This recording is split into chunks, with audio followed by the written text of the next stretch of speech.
Bonjour à tous. Alors voilà, je viens juste sur un petit sujet. J'ai acheté pour une trottinette donc un pack monorim, donc c'est des suspensions en fait, hein, de très très bonne qualité, avant et arrière. Donc j'ai commencé par l'arrière et c'est vraiment de la bonne qualité. Il n'y a qu'un point problématique. Alors vous verrez hein, dans le sachet, vous n'avez pas de notice, donc déjà c'est bon. Voilà. Après, vous avez un pack pro, mais moi pour la Xiaomi Essentiel, hein, la trottinette, n'est pas utile. C'est-à-dire qu'en fait, les plaques extérieures sont trop grandes et c'est vraiment pour la pro. Alors, il y aura peut-être qu'une chose qui sera utilisée dedans, c'est peut-être les espèces de spacers, les bagues qu'ils ont mis. Alors, ça restera à vérifier hein, par rapport à la refixation d'étrier sur le bras monorim. Peut-être ces spacers-là. Sachant que les autres spacers qui sont dans le sachet qui étaient dans cette boîte, qu'on voit ici, sont pour les versions pro, hein, à mettre au niveau de l'amortisseur en partie haute et ici au niveau du garde-boue arrière. Voilà. Donc ça c'est vraiment que pour la version pro.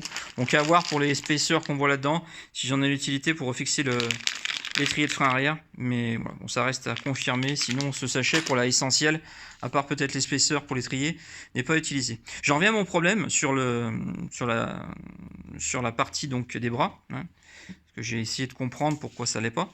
Alors j'ai regardé des vidéos hein, sur internet. Et je me suis aperçu en fait que les vis intérieures ici, parce que le problème il est à ce niveau-là, bah, il les serrait pas complètement. Alors certes il y a la loctite bleue, hein, mais on les voit commencer à serrer. Enfin sur les vidéos où vous les voyez serrer les vis, hein, parce qu'il y en a des fois on les voit pas.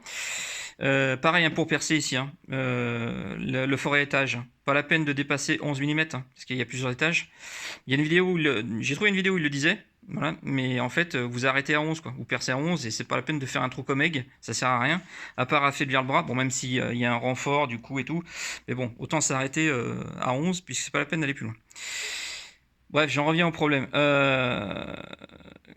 Donc au niveau de ces vis, ce qui se passe, l'axe central qui est ici, donc qui est serré de ce côté ici, vous pouvez serrer, pas de souci, la loctite, vous pouvez y aller, serrer au couple, pas de problème. Par contre, quand vous serrez ici à fond, enfin au blocage, comme pour une vis normale, et ben vous mettez tellement en contrainte le roulement que vous bloquez. Dans la démonstration, hein, le côté où j'ai pas mis, parce que qu'est-ce que j'ai fait pour solutionner ce problème, je vous l'expliquerai, je vais vous le montrer après, j'ai mis des rondelles que j'ai faites moi, de réglage, qu'ils auraient dû fournir dedans, des rondelles d'épaisseur en fait, hein, pour avoir une contrainte suffisante du roulement sans arriver au blocage du bras.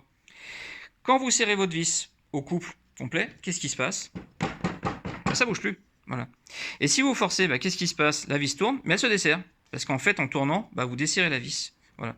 Mais là, vous voyez, c'est complètement bloqué. Ça force énormément. Voilà. L'autre côté, où j'ai mis mes rondelles d'intercalage, eh ben, il n'y a pas de souci. Il n'y a pas de jeu latéral. Voilà.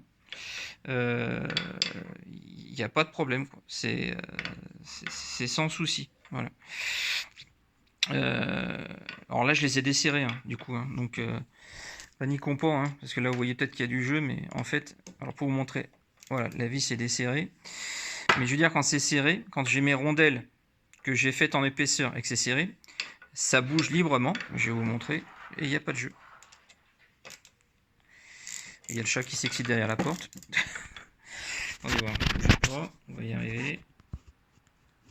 Bougez pas. Vous risquez pas de bouger, vous allez me dire. Voilà. C'est serré. Alors, du coup, l'axe, vous voyez, bouge. Pas de problème. Vous voyez, hop. Il n'y a pas de jeu latéral. Si je prends ici, que j'essaie d'appliquer un jeu latéral, l'axe n'a pas de jeu.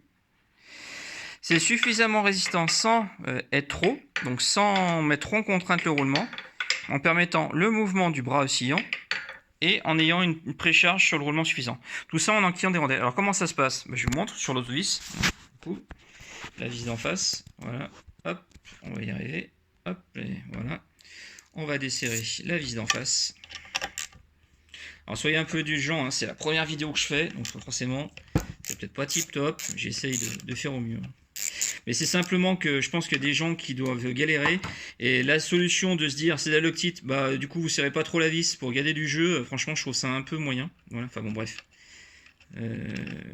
C'est soit vous avez un blocage de la vis, et à ce niveau-là, oui, bon, d'accord, vous pouvez ne pas serrer complètement pour régler le jeu, mais là il n'y a aucun blocage de sécurité, donc c'est-à-dire que votre vis, si elle n'est pas bloquée, au bout d'un moment, il y a un risque, même si elle est loctite, vu qu'elle n'est pas bloquée, que ça se dessert. Voilà.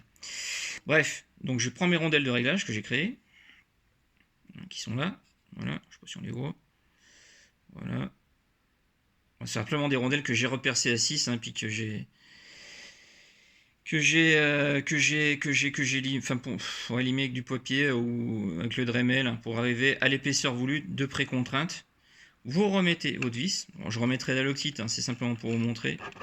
Voilà, je rentre les rondelles à l'intérieur, je visse pour accrocher le bras externe qui est là.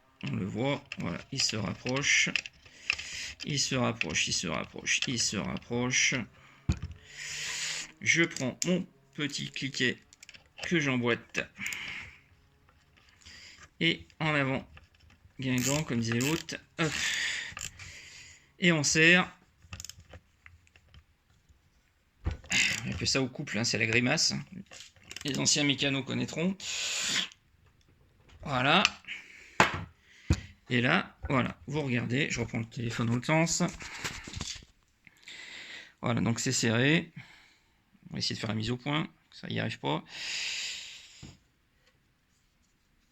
Voilà, et là, voilà, on a un brassillon qui bouge de lui-même, hein, qui n'est pas bloqué. Voilà. Suffisamment en contrainte pour qu'on n'ait pas de jeu latéral. Donc c'est-à-dire quand on essaie de faire un mouvement latéral ici, on n'a pas de jeu au niveau de l'axe. Et on a quand même une articulation qui n'est pas trop bloquée. Le problème, c'est que si j'enlève encore de la matière sur les rondelles, eh ben, on va être encore plus freiné. Et à terme, ce qui va se passer, c'est le problème qu'on avait. C'est-à-dire que quand vous bloquez complètement, et ben du coup, quand vous forcez pour faire, parce que ça bloque complètement, hein, quand vous forcez le bras, bah, vous venez desserrer votre vis, quoi. Voilà. Donc en fait, sa simple chose, bah, Monorim, voilà, intégrer des rondelles de réglage dans votre kit, voilà, et ça sera tip top, parce que tout le reste, bon, à part qu'il n'y ait pas de notice, mais ça à la rigueur, mais franchement, j'ai bien vu sur les vidéos que les techniciens, ou du moins ceux qui montent, bah, ils s'arrêtent de serrer au bout d'un moment, parce que oui, si tu serres trop, bah, tu bloques ton roulement, tu le contrains trop et c'est bloqué. Donc du coup, ils se disent, bah, on dessert. Alors il y en a qui mettent de la loctite rouge, j'ai vu, enfin, il y a de tout, quoi. Mais moi, pour moi, le tip top, c'est d'avoir des rondelles d'épaisseur. Voilà, c'était juste pour vous expliquer ça. Après, j'ai pas attaqué l'avant, j'espère que j'ai pas trop galère sur l'avant. Mais voilà, le fait d'avoir fait ça, bah, et je pense, voilà, bah après, peut-être dans une évolution, peut-être des protections sur les roulements. Sinon, prévoir les lubrifier quand même assez souvent. Bon, c'est pas que l'amplitude est importante, hein, sur le mouvement, mais bon, il n'y a pas de protection. Donc, c'est-à-dire que quand ils vont prendre la flotte, vos roulements, bah voilà, ça risque de s'oxyder, machin. Donc, je pense qu'il va falloir, je dirais, surtout en période hivernale, si jamais vous utilisez, bah, lubrifier avec du dégrippant ou quelque chose les axes, ça fera pas de mal. Voilà. Mais sinon, point de vue qualité, il n'y a rien à dire. Franchement, on voit les éléments, c'est vraiment de la très bonne qualité, Monorim. Simplement, ce point-là qui peut poser problème, et qui va poser problème pour les utilisateurs, c'est que si vous faites pas ça, si vous mettez pas des rondelles de réglage, bah, c'est soit vos vis elles vont se desserrer, ou soit vous, enfin voilà, ça va merder à un moment donné, quoi. C'est presque sûr, quoi. Voilà. Et écoutez, je vous remercie et un peu d'indulgence pour cette première vidéo. Merci, au revoir.